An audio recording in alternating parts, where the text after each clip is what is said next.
Il y a beaucoup de prédicateurs, missionnaires, pasteurs qui essaient de construire la maison de Dieu d'après un plan élaboré par l'intelligence humaine. Ces études doivent nous amener à apprendre la première leçon. La maison de Dieu ne peut pas être construite par un homme selon sa sagesse naturelle. Aucun prédicateur ou enseignant de la Bible n'a le droit ou la possibilité de modifier le plan de l'Église que Dieu nous a donné dans sa parole.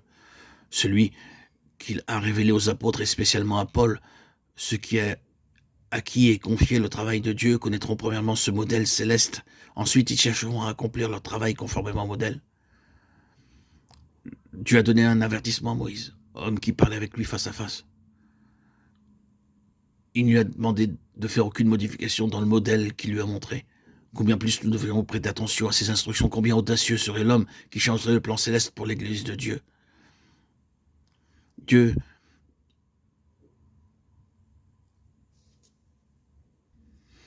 Dieu nous a donné un plan et nous n'avons aucune possibilité de modifier ce plan qu'est le plan de l'Église. Dieu nous a donné dans sa parole celui qu'il a révélé aux apôtres et spécialement à Paul. Ceux à qui est confié le travail de Dieu connaîtront premièrement ce modèle céleste. Ensuite, ils chercheront à accomplir leur travail conformément au modèle. La partie extérieure du sanctuaire, le lieu saint, nous parle de la vocation terrestre de l'Église. La partie intérieure, ou lieu très saint, nous parle de sa vocation céleste. L'Église du Seigneur Jésus-Christ a ce double service. Nous avons effectué des travaux sur la terre et en même temps, nous avons accompli une vocation céleste. Les deux vont de pair.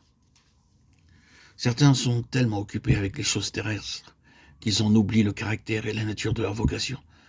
D'autres sont préoccupés du céleste et oublient le terrestre.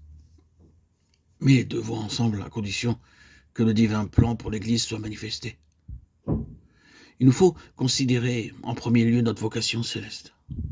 Dans Apocalypse chapitre 4, une vision céleste est accordée à l'apôtre Jean. Il voit dans le ciel un trône central et 24 trônes tout autour, puis un arc-en-ciel au-dessus des trônes et 7 lampes ardentes devant lui.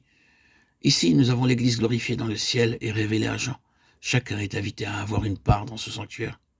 Au chapitre 3 de l'Apocalypse, verset 21, notre Seigneur dit à Jean, « Celui qui vaincra, je le ferai asseoir avec moi sur mon trône, comme moi j'ai vaincu, et je me suis assis avec mon Père sur son trône. » C'est la promesse de notre Seigneur à son Église.